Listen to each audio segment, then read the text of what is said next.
Pozrieme sa, čo Božie slovo hovorí o Božom pokoji. Tak najprv si prečítame Filipanom 4.7, 4. kapitola, 7. verš. A pokoj Boží, ktorý prevyšuje každý rozum, bude strážiť vaše srdcia a vaše mysle v Kristu Ježišovi. Tak prvé, čo si môžeme všimnúť, je, že hovorí, že existuje nejaký ten Boží pokoj. Nie je taký obyčajný pokoj z tela, ale Boží pokoj. A takýto Boží pokoj, čo prevyšuje každý rozum. Teda tento pokoj je nad náš rozum. My nemôžeme pochopiť takýto stupeň pokoja, keď niekto má. Lebo tento pokoj nezávisí od toho, čo sa okolo nás stáva, od situácií, v ktorých sa nachádzame. Teda ten Boží pokoj je nad všetko. A ten Boží pokoj je vlastne nám daný Duchom Svätým. Teda môžeme mať ten Boží pokoj. Pokým ten pokoj, čo by sme povedali, ktorý by bol len taký površný z tela, ten pokoj by veľmi rýchlo zmizol v ťažkej situácii aj v nejakých ťažkých okolnostiach. Pokým Boží pokoj môže zachovať. Ten Boží pokoj je taký hlboký pokoj, taká hlboká istota v Boha, že je s nami a že nič sa nemôže stať.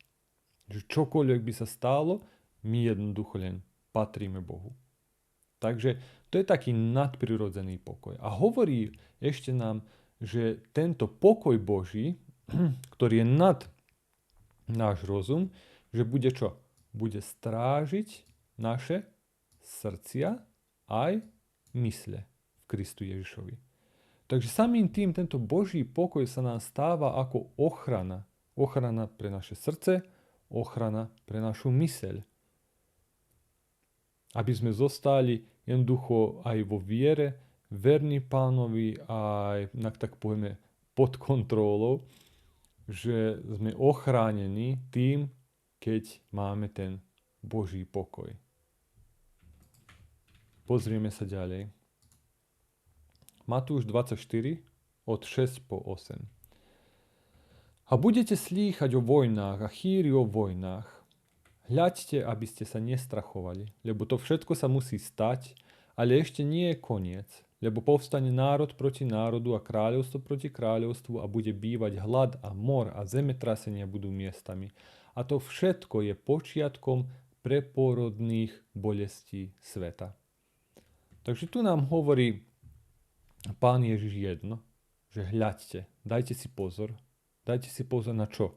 Aby ste sa nestrachovali.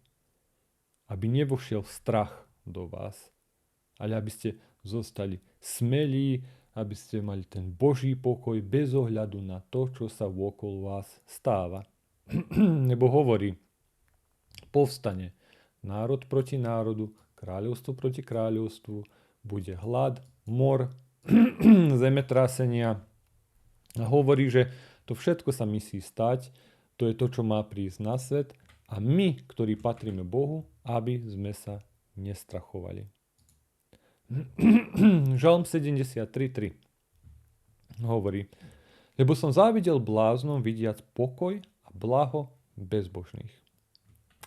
Teraz tu vidíme, že hovorí závidel bláznom, vidiac, znamená videl, čo videl? Videl pokoj aj blaho. U koho? U bezbožných. Takže tu vidíme, že aj niekto, kto nepatrí Bohu, kto je bezbožný, môže mať pokoj. Ten bezbožný môže mať pokoj. Ale ako? Pokoj na základe bohatstva. Teda ten pokoj pochádza z toho blaha, z toho bohatstva, z majetku. V zmysle, že telo má pokoj, keď je spokojné a vie, že zajtra, o týždeň, o mesiac bude mať čo jesť, bude mať kde bývať a tomu podobné. Že telo sa stará o to, aby bolo zaobstarané. Ak to telo, aj náš vidí, že nie je problém. Ani zajtra, ani o týždeň, ani o mesiac, po možnosti, ani o rok. Je to peniaze, je to majetok, tak vtedy to telo prežíva ten pokoj, ten taký površný pokoj, pokým sa nestane niečo viacej. Takže z tohto príkladu môžeme vidieť, že niekto, kto vôbec nepatrí Bohu, môže mať taký ten pokoj, nie Boží pokoj, ale pokoj, ktorý pochádza z blaha. S tým, že je človek spokojný, že telo je spokojné, že má všetko, čo mu je potrebné. Takže je toto trochu ako nebezpečenstvo v tom zmysle, že veriaci človek môže sa spoľahnúť na svoje telo a nie na Boha, na Ducha Svätého. Môže povedať, že má mať pokoj, zaobstará sa, budem viacej robiť, aby som viacej zarobil, aby som mal peniaze, aby som mal pokoj. Ale ak to niekto robí, tak bude mať ten površný pokoj, ten pokoj, ktorý aj bezbožní môžu mať. To je pokoj na úrovni tela. Ale my nechceme ten pokoj. My chceme pokoj na úrovni srdca. Ten pravý, ten Boží pokoj, ktorý ide hlbšie, ktorý nezávisí od okolností, v ktorých sa nachádzame. Ján 14:27. Pokoj vám zanechávam, svoj pokoj vám dávam. Nie tak, ako dáva svet, ja vám dávam. Nech sa neľaká vaše srdce ani nestrachuje. Takže toto sú slová Pána Ježiša a on hovorí, že pokoj vám zanechávam. Aký pokoj? Svoj pokoj. Teda Boží pokoj nám dáva. Hovorí nie tak ako svet, čo dáva pokoj. A ako dáva svet pokoj? Teraz sme spomenuli. Tak, že je to len na úrovni tela, keď sa zaobstará. Ale Pán Ježiš hovorí, nie, ja vám nedávam taký pokoj. Ja vám dávam svoj pokoj, Boží pokoj. Pokoj, ktorý prevyšuje každý rozum. Hovorí, že taký pokoj nám dáva. A potom hovorí, nech sa neľaká vaše srdce, ani nestrachuje. Teda neľakajte sa. Neľakajte sa, nestrachujte sa. Majte Boží pokoj. Pozrieme si ďalej.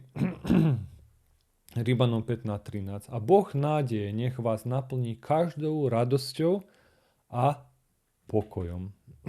Teda Boh nech nás naplní radosťou a pokojom. Zase vidíme to, že ten pokoj, ten opravdový pokoj pochádza len a len od Boha. Len a len od Neho. Rímanom 8:6. Lebo myseľ tela je smrť, ale myseľ ducha je život a pokoj. Teda keď sme podľa Ducha Svätého, keď žijeme s Duchom Svätým, keď sme plní Ducha Svätého, vtedy a len vtedy môžeme prežívať ten opravdový Boží pokoj. Teda je to z Ducha Svätého. Kološanom 3:15. A pokoj Boží nech víťazí vo vašich srdciach, ku ktorému ste aj povolaní v jednom tele a buďte vďační. Teda, zase, pokoj Boží nech čo? Víťazí. Nech víťazí. Kde? Vo vašich srdciach. Teda, čo je naše srdce? Naše srdce, naša myseľ, kde rozmýšľame, emócie, to, čo cítime a aj naša vôľa, čo chceme robiť a tomu podobne. Takže hovorí, aby Boží pokoj víťazil v našich srdciach. Presnejšie by som povedal možno v našej mysli. Aby Boží pokoj, aby sme si vždy zanechali ten pokoj. Aby sme nedovolili, aby nám nepriatelia, okolnosti okolo nás, aby nám dávali myšlienky do našich umov, ktoré by nás zľakli, ktoré by priniesli strach. A potom, aby sme sa mohli prejsť viacej na telo a samým tým tratiť ten Boží pokoj. My nechceme. My chceme byť podľa Ducha Svätého, plný Ducha Svätého. A potom máme tento Boží pokoj, ktorý nezávisí od okolností, v ktorých sa nachádzame. A taký pokoj môže byť len pokoj, ktorý je od Boha. Takže sme si pozreli, že Aby sme mali tento Boží pokoj, nech sa nepokúšame telom ho dostať, lebo to nie je to. Chceme tento Boží pokoj. Toto chceme, Boží pokoj, a ten Boží pokoj prevyšuje každý rozum, teda aj nad každý rozum. Je to niečo viacej, ako čo svet dáva ten pokoj. Toto je Boží pokoj a bude nás strážiť naše srdcia aj našu myseľ v Kristu Ježišovi. Teda potrebné nám je byť plný Ducha Svätého a žiť podľa Ducha Svätého. A vtedy môžeme prežívať práve tento pokoj, Boží pokoj.